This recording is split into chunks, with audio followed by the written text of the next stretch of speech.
Tout de suite, on va s'intéresser à l'alimentation des personnes âgées. France Bleu Loire-Océan. La vie en bleu, C'est bleu. Gilles Colliot.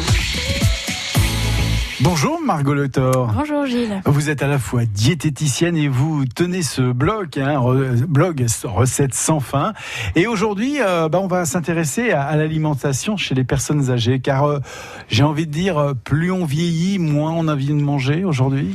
Bien, c'est tout à fait ça. Plus on vieillit, plus nos habitudes alimentaires changent. Et puis c'est important de prendre en compte ces changements pour garder le côté plaisir de manger au quotidien. Et puis finalement pour s'adapter à ce nouveau rythme de vie. Ouais, parce qu'on a des besoins nutritifs qui évoluent en fonction de son âge. Bien sûr, de notre naissance et puis voilà, au fil de l'adolescence, à l'âge adulte et en tant que personne âgée, nos besoins nutritionnels changent et nos envies aussi. Voilà, on a peut-être certains aliments qu'on aimait quand on était plus jeune et qu'on n'a plus du tout envie de manger.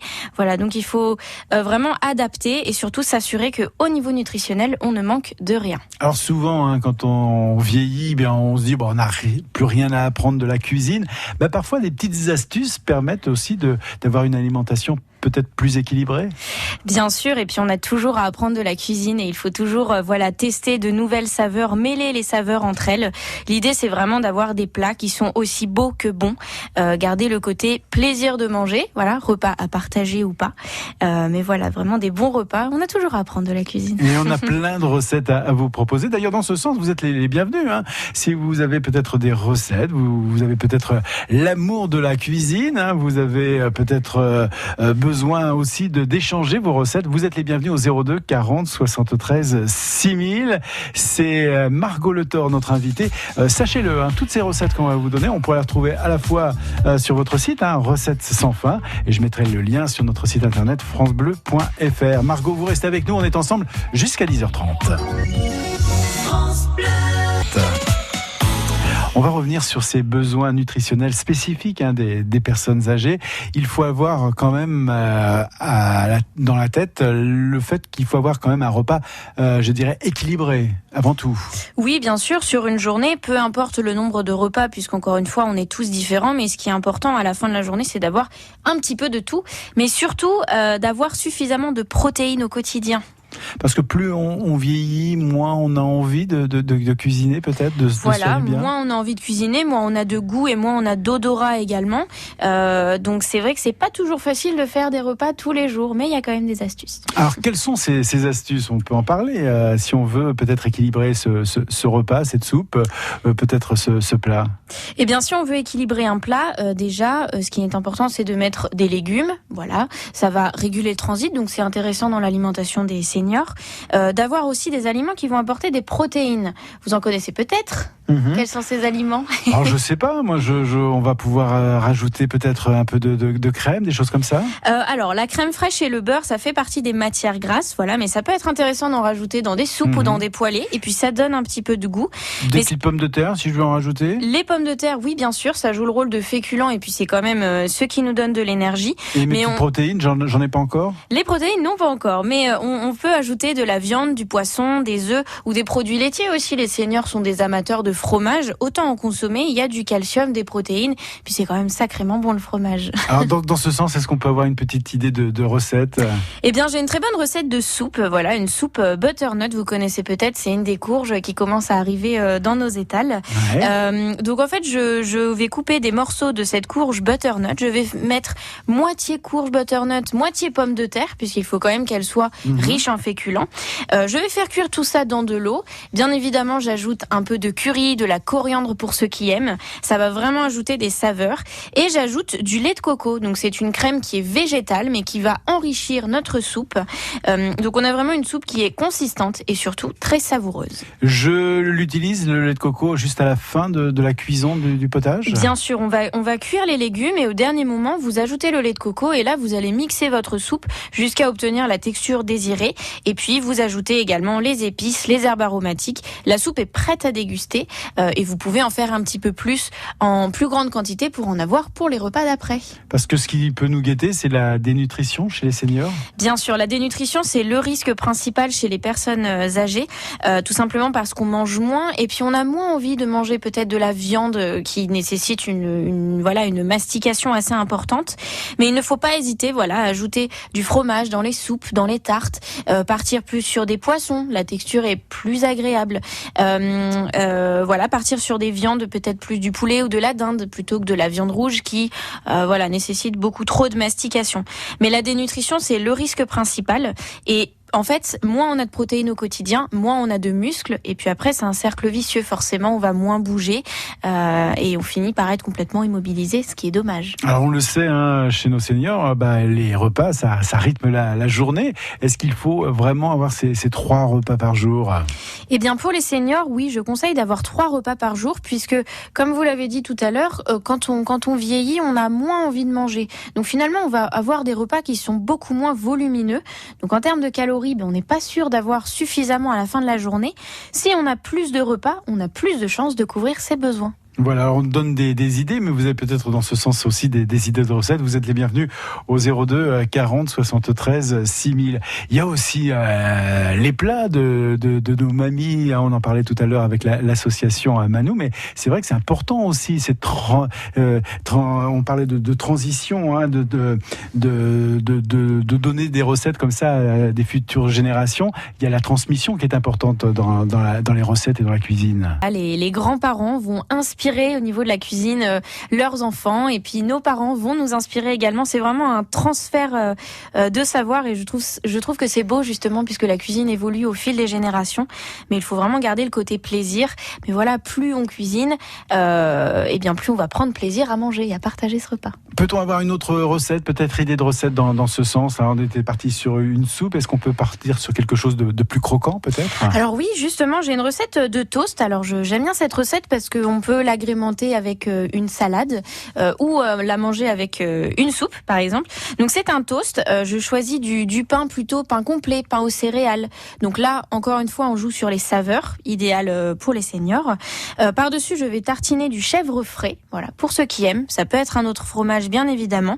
Je vais couper des lamelles de figues fraîches, voilà, c'est vraiment la saison. C'est la saison, il faut en profiter. C'est la saison, autant en profiter, elles sont excellentes. Je vais couper des petits morceaux de noix et je vais mettre un filet de miel. Voilà, quelques minutes au four, 180 degrés, je vous assure que c'est un délice. Et voilà, pour accompagner une salade avec une soupe. Voilà, pour un repas léger, mais savoureux, consistant, c'est idéal. On retrouve cette recette sur votre blog ? Bien sûr, il y a aussi d'autres recettes de toast, mais aussi de soupe, de tarte, de dessert. Il y en a vraiment pour tous les goûts. Recette sans fin, c'est un petit jeu de mots. Tout à fait. On mettra le lien sur notre site. On est en compagnie de Margot Le Thor et on attend dans ce sens vos recettes au 02 40 73 6000. On se retrouve dans un instant. Puisqu'on le sait, on a des besoins quand on vieillit nutritionnels spécifiques, des difficultés parfois, moins de goût, peut-être aussi des problèmes de mastication. On parle de ça et on vous donne surtout des idées de recettes très sympathiques. On est en compagnie de Margot Le Thor du blog Recettes sans fin. Vous êtes aussi diététicienne. On parle de menus et de repas équilibrés, c'est le principe aussi de l'alimentation. C'est-à-dire qu'on a tendance peut-être de plus en plus à moins manger quand on vieillit. Oui, on mange moins en termes de quantité et donc forcément au niveau calorique à la fin de la journée, c'est pas toujours facile d'en avoir suffisamment.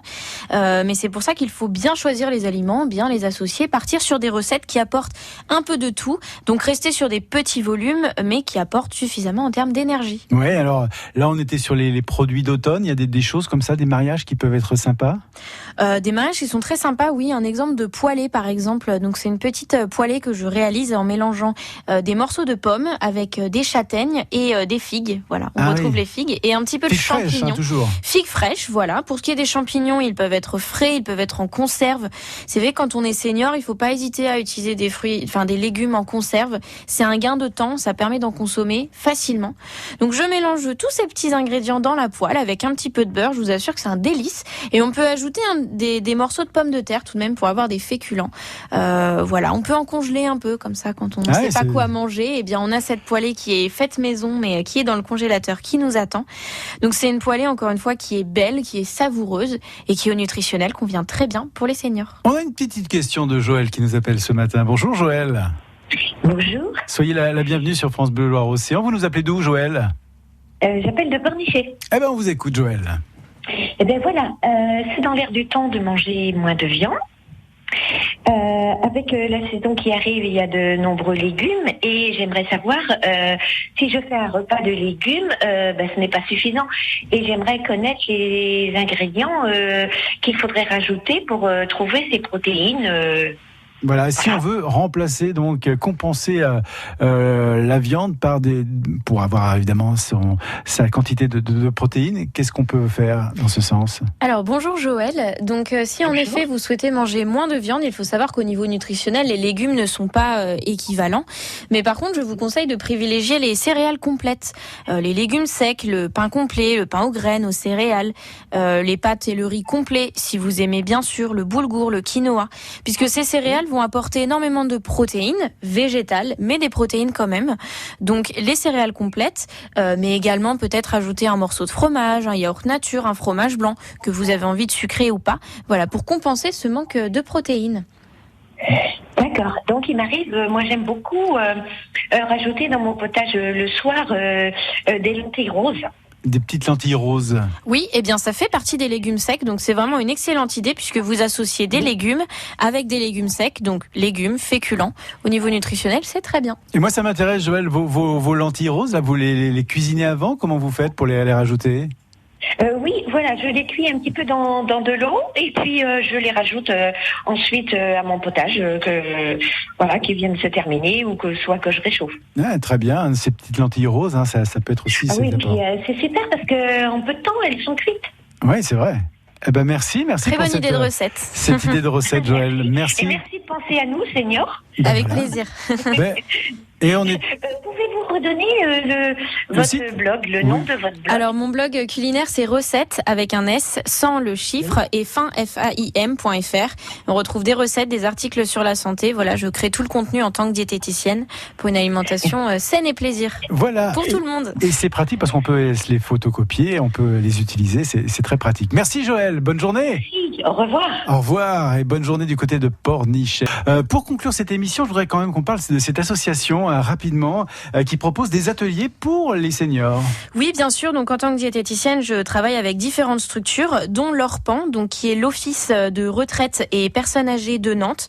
Voilà, c'est une association située à Nantes, Nantes Centre, qui propose des ateliers pour les seniors, ateliers cuisine, mais aussi, ateliers autour de l'alimentation, mais également sorties activités physiques, par exemple. Donc, je vous conseille, d'aller sur leur site ORPAN, donc orpan.fr pour avoir plus d'informations. Voilà, ça vous permet de rencontrer du monde et de parler d'alimentation, d'activité physique, de bien-être. Voilà, pour les seniors. Merci Margot Le Thor et Merci on mettra les coordonnées de ces différents sites sur notre page France Bleu Loire-Océan, francebleu.fr très précisément. Merci Margot, merci de nous avoir donné toutes ces recettes. France Bleu Loire-Océan. La vie en bleu, C'est bleu. Gilles Colliot.